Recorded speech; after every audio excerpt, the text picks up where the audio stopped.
All right. Next, we are going to hear from Dr. Leigh Ramos-Platt, who was part of our drug development roundtable discussion earlier. And transitioning into adulthood, Dr. Platt is an attending physician in the Division of Neurology at Children's Hospital Los Angeles. She's associated with the Keck School of Medicine at UFC as Clinical Associate Professor of Pediatrics.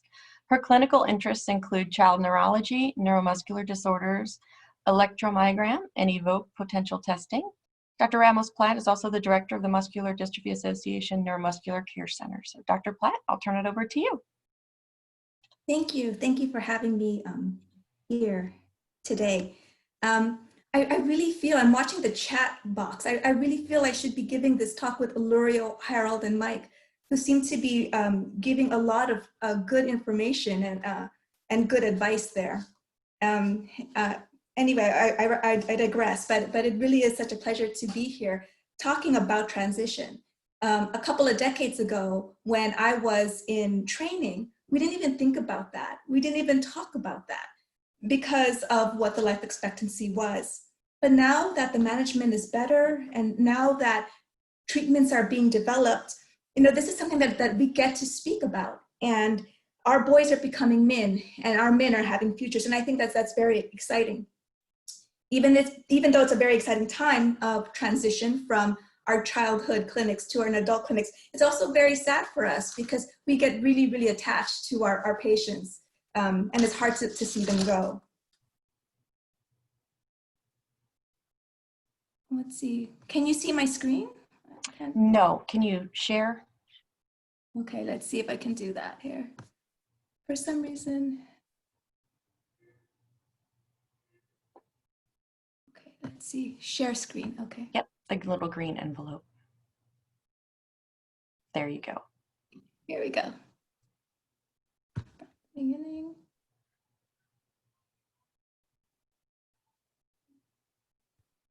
Okay, let's see if it works. Can you see it? Yes, I can. You're perfect. Okay. So I do have some disclosures. I also want to say that you generally only speak about the experience that we have. And we've built this experience over 8 years. Before, when I joined Children's Hospital, there was no Duchenne clinic. Ume, who had spoken right before me, helped us to build the center that we have. We do work in an urban practice, and we take all insurances. This translates to that a significant amount of our patients, about 85 to 90%, are government pay insurance. So it's a little bit different who we deal with compared to other programs that may not have that proportion of diversity or that amount of diversity. There are some issues that are the same. For example, like finding assistance for ADLs when you get older. And there are other types of issues that are a little bit different. For example, in our population, we deal with immigration issues, I think a lot more than some other practices. We practice in a freestanding hospital for children. So the transition for patients coming from a freestanding children's hospital looks different than the transition coming from a pediatric practice within a more general practice. These are the topics that I would like to address today. The first half I'm pretty comfortable with because these are topics that are discussed at nearly every multidisciplinary clinic that we have. It's not just at the transition time. We see transition not starting at 17 or 18. We actually see transition starting at 12, 13, 14. So it's more like a process rather than a set specific time or a set specific year. The second half of the topics are usually handled by our social worker. And these are topics that are very particular to our clinic. It may also have some relevance, outside of our clinic.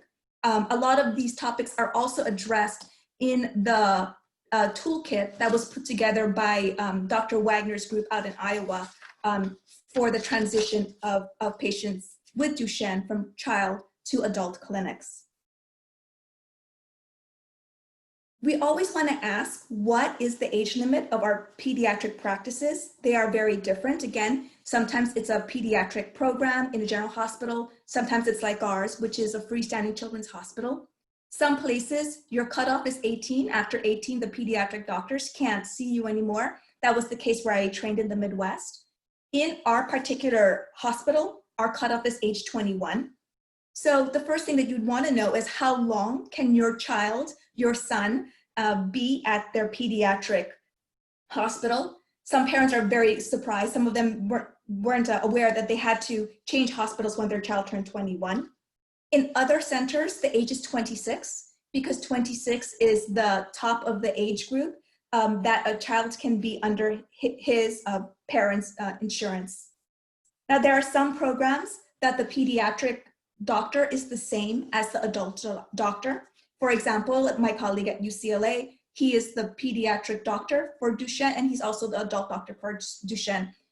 But even though he stays the same, the team that he has doesn't necessarily stay the same. They change from peds to adults. And so at some point, just about every pediatric patient will have to transition into adult care. We would like patients to start to be self-advocates. And we start this process when they are about 12 years of age. At about 12, we are going to start asking patients directly questions. Because if I don't ask the patient directly the question, what we're going to end up seeing is that the parents will be talking and their son will be playing Plants vs. Zombies on their phone. As a pediatric neurologist, it's really much easier, and for some reason it seems more natural to want to just ask the parents. But I do have to start making an effort that around 12 years of age, I want to start asking the kids how they're feeling, what they need, how I can help. I ask because I want, what I really want to drive home is that when they start to live into adulthood, which is now the expected and which is now the norm rather than the exception, that they're going to have to advocate for themselves. At about age 14, I have a talk with them and I let them know that they can reach out to the medical team directly on their own. This is the age in California that they can make some decisions without their parents being aware, because boys with Duchenne who are teenagers are still teenagers, and then teenagers still do teenager things. And sometimes they get a little nervous about talking to their parents about that. Sometimes they have to come directly to us for us to treat those things. We still encourage kids, 14, 15, 16, 17, that please still involve their parents, because some of these topics are a little bit, that may be a little bit too big for them. At about 16 or 17, I start to ask patients to be part of the majority of the conversation. Their parents are there, and sometimes we have to tell the parents, please pipe down, let your son answer the questions, but that's around 16 or 17. And then by the time that they hit 18 years old, in front of their parents, I have to ask the patients, are you okay with your parents staying here in the room? Because now, in order to speak to their parents about their condition, I need their permission, and they do have to sign for us to have permission to talk to their parents about their medical care. I may have skipped a slide here, so I'm going to see if I have it here. I seem to have lost the slide over here. But there is a slide that I want to talk about, a child's ability to function as an adult, because that does help us with the transition overall. When we start to think about the transition process, the first question that we have to answer is whether or not a patient can function independently out of his parents' home. So a lot of this answer relies on their cognitive ability. A significant percentage of our DMD patients do have learning problems, they have cognitive delay, or they have autism. So they may not be at that level where they can live independently away from their family or away from a facility. And there are some things that help us answer these questions, this question. And these are things like, did they have an individual education plan when they were in school? And what was that IEP for?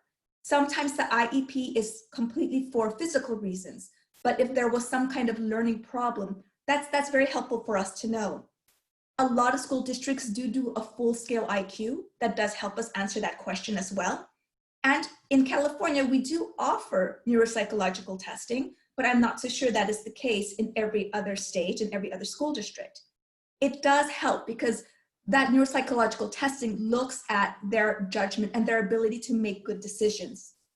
And I understand that not all school districts or states provide these services. And if they don't, if you have a 12 to 17-year-old son that is not in mainstream, that does have some learning difficulties, it might be a good idea for you to have them tested with neuropsychology. This also helps us to plan and to help you plan for education and employment after high school. We discuss whether a young man reaches out to the abilities office in the college that he'll be going to, or if we'll be guiding the family to resources about furthering adult education. When we are talking about transition, we do have a checklist of equipment. Now, in our particular states, the equipment that is given to a patient is usually supposed to be good for 5 years. And that is assuming that it doesn't get completely destroyed, but that can still be grown and that they can have that equipment last that long. When we start to plan for the transition, what we try to do is we try to give the new equipment closest to the time that they have to leave our clinic. And then this is our strategy. For their manual wheelchair, their power wheelchair, bath equipment, braces, hospital bed and mattresses, and a ramp. For some patients, that also does include a Hoyer lift and a stair climber. But it's not just the pieces of equipment, it's also for their function. I see that there's a talk that's going to be given by occupational and physical therapy afterwards. And I think that this particular area will be discussed. But just briefly, these functions that I'm talking about are for a young man to be as independent as possible with his power chair or his manual chair. And it would have things like a seat elevator, a standing function, mobile arm support, and functions that are tailored to his specific needs. I think that last slide was misplaced, and I did discuss that earlier. I think this was already brought up by Dr. Wong, as well as when we had the discussion earlier, the group discussion about knowing your mutation. I do ask our boys, our young men, if they are cognitively able to discuss their mutation, not just that they have Duchenne, but what specific mutation they have on the dystrophin gene. Because in the future, there are going to be very specific medications and treatments for their particular mutation. It's also important to know how the disorder is inherited. And I understand that it would be hard to pass on Duchenne from father to son. But in our 200+ patients, we do have 3 girls that are manifest carriers, and one particularly that is following the same course as a Duchenne boy would be following. And so we do have to tell them that, yes, this is X-linked, and what are their chances of passing it on? Our young men also have to be able to verbalize to us what their potential complications are, their sequelae are. It also will help for their self-advocacy. Dr. Wong did talk about this in her talk earlier today. I do ask our young men to familiarize themselves with the standards of care. Guidelines exist for neuromuscular disorders, and they are very specific for each disorder. It's not a one-set-fits-all for neuromuscular disease, as is illustrated with this slide. Duchenne was one of the first and foremost groups of patients to come up with a standard of care for their disorders. Please understand what care you should be getting. And if you are not getting that care, advocate for yourself. Emergency care is also very important. A lot of our patients actually do carry emergency cards. I don't know if you can see that, but we do give our patients these emergency cards because sometimes a medical alert is not enough. There are a lot of ER doctors out there who are not familiar with Duchenne and what it entails, or what they remember is from 30 years ago. And the reason why I would advocate for either a letter that you carry or a card, and our card as a USB drive, is because it can give specific instructions for different emergencies. I saw that, the pulmonologist, Dr. Wong, all bring up fat embolism, because that is something that is not easily recognizable, and why we bring it up just about every talk, because it's something that is often missed. The next set of issues I would like to talk about are things that are usually covered by our social worker, but I am familiar with them because we talk about this with each one of our multidisciplinary clinics. The first thing that we talk about is conservatorship. Conservatorship is a process. It's kind of like when they're a child, it's called guardianship. When you're an adult, it becomes conservatorship.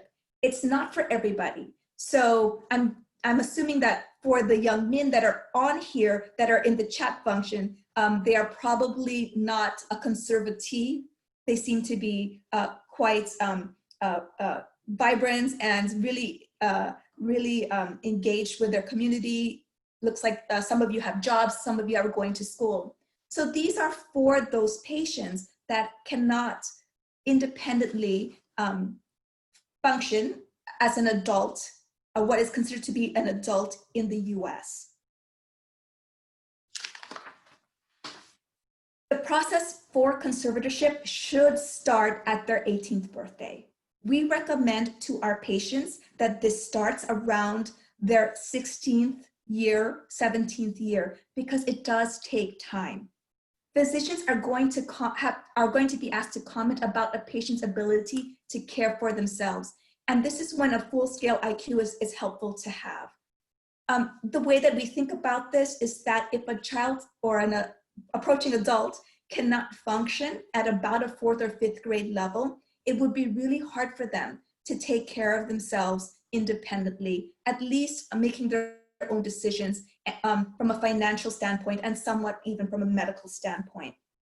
In general, most of our patients that end up getting conservatorship, they become the conservatee, are those with intellectual disabilities and those with autism spectrum disorder. To get conservatorship, paperwork must be filed with the court, and then the family has to wait for a hearing. So in California, pre-COVID, the wait time for a hearing was about 60 to 90 days. So this is even before COVID happened. In an emergency situation, it can a temporary conservatorship can be given, and that's appointed within about 5 days, but that's again temporary. Even after the hearing, sometimes there's a lot of back and forth. So this is the reason why we really want conservatorship to start that whole process before the 18th birthday. So there's a lot of steps and a lot of forms that need to be filled out. Conservatorship filing is not inexpensive, and it is quite involved. A petition for conservatorship has to be filled out with the court, and this has to explain why conservatorship is necessary. There is a supplemental form that explains why the conservatee is unable to provide for his personal finances and his medical needs. There has to be a conservator screening form to assure that the person who will be the conservator is appropriate. And then the conservator has to also outline what he or she will be providing for the conservatee. Then there's a lot of other notices that have to be sent out also to the conservatee and relatives. And there has to also be a way to protect the conservatee's assets. So the cost of going through this whole process is between $200 and $1,500, depending on where you live, what county, what paperwork they're asking for, and whether or not you do need a lawyer. Our social worker will help our patients and the families with this process and try to find them resources if this becomes too much of a financial burden. We do also talk about different resources, SSI, food resources, transportation resources, and housing. This is part of our transition talk with patients and their families. SSI is available for patients that have disabilities, but just because you have a disability and your doctor says you have a disability, it doesn't mean that you automatically get it. You do have to apply with the local SSI office for it. And your physician has to give specific medical records that state that you have Duchenne.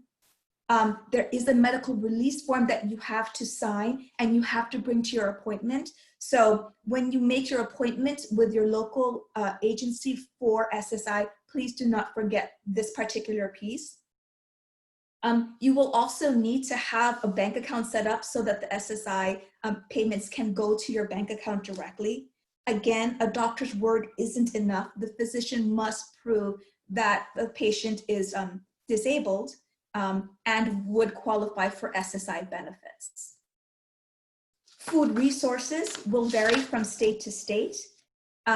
In California, there are certain documents that have to be put together in order to qualify for food resources.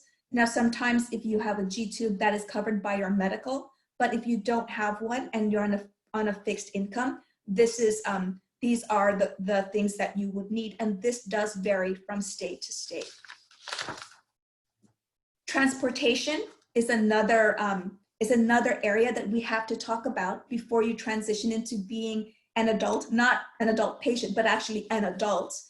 Some insurances will pay for transportation to medical appointments. So we do see that for some of our commercial insurances.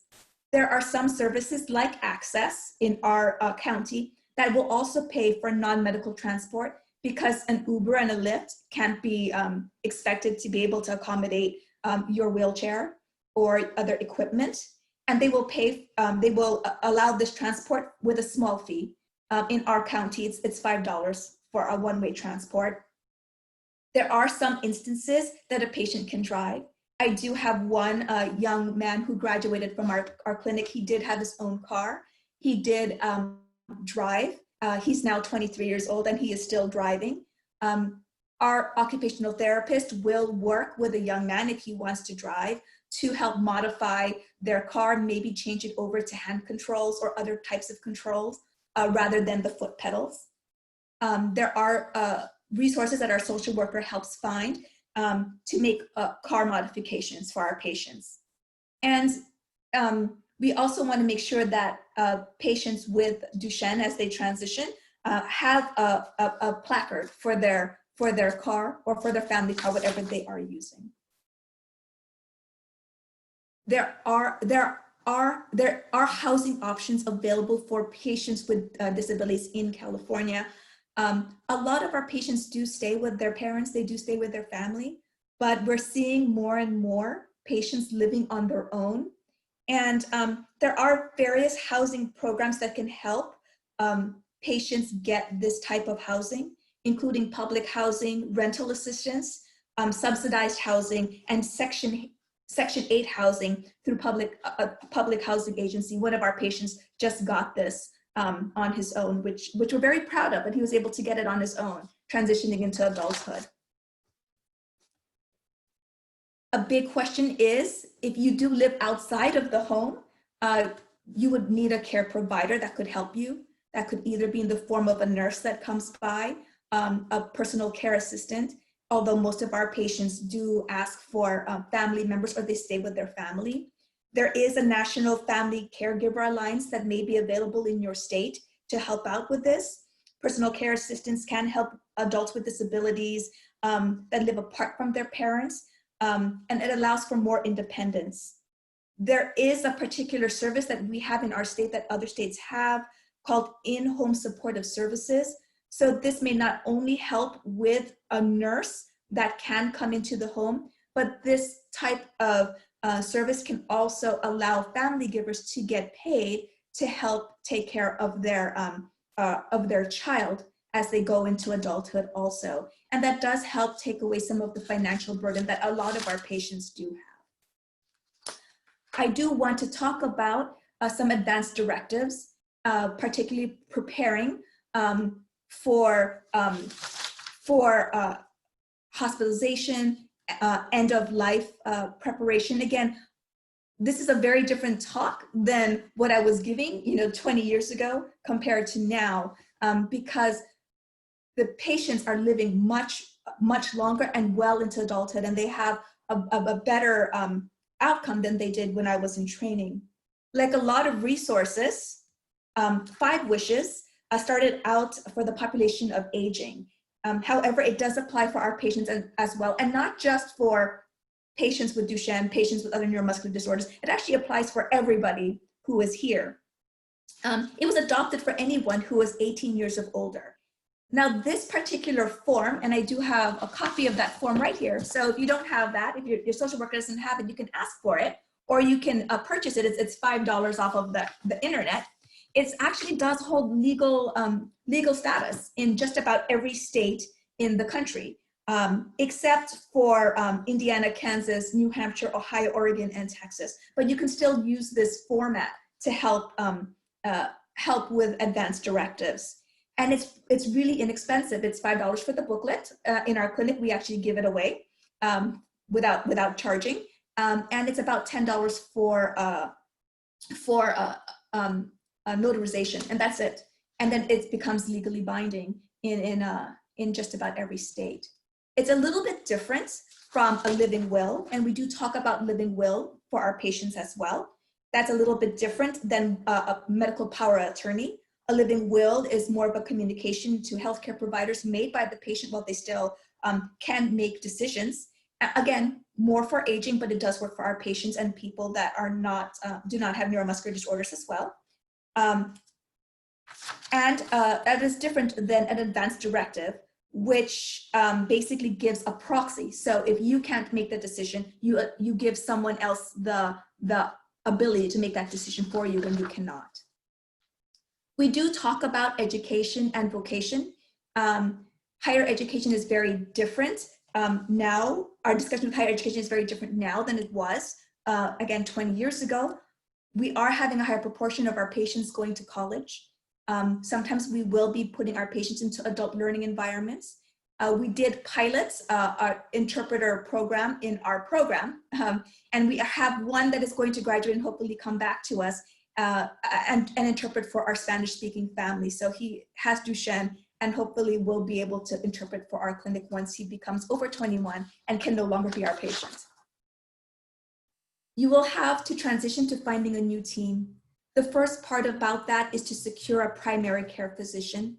You may want to ask your pediatric team who they trust. There are a lot of MDA centers throughout the country, and I really do stress that that's probably the best way to go, because if you know that you are going to be in an MDA center, they are following standards of care. They are following the guidelines. Again, a different organization, but PPMD, they have certified Duchenne care centers. That is also another assurance to you that you are getting the correct and appropriate care as an adult. You want to make sure that your primary care physician is comfortable with complex care, because there are some things that are not going to go back to the neurologist. There are some things that are not going to go back to the pulmonologist or cardiologist, but there are certain things that the primary care physician has to be able to handle and has to be able to coordinate. And so you want to make sure that that person is very comfortable, not someone that just keeps on referring everywhere out, but they can handle a few of the things that they would be required to do. I know there's a lot of private practice physicians out there who are excellent, but consider staying at the academic centers if there's nothing else around. Because the academic centers, again, we tend to do follow with the standards of care that were published by conglomerates of Duchenne care providers. When you find a new team, again, talk with your pediatric team. Who can they trust? Also, a lot of our pediatric centers have direct contact with adult centers. I do have direct contacts, for example, with Dr. Shea at UCLA, and sometimes I'll transition patients there. Sometimes I will transition them over to Dr. Beidoun in USC. And if they live further south, I will transition them over to the care at Loma Linda. So we do communicate with other centers. And that's what I have today. I was trying to be careful about the time. You nailed it right on time. So that was great. Thank you. A couple questions came in. Are cardiac MRIs included in the DMD standard of care? You know, they are now. So our cardiologists they are now, but if it's possible. So not everybody can get a cardiac MRI. There are some patients that had rods placed that are not compatible, but if you can get an MRI, it is strongly recommended that you do get one. Okay.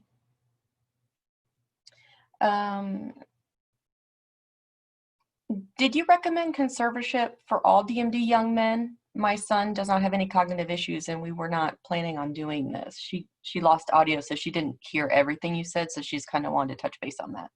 No, I don't recommend it. For us, it's about 30-40%. And those are the ones that have learning problems. They're cognitively impaired or have significant autism. Okay, all right.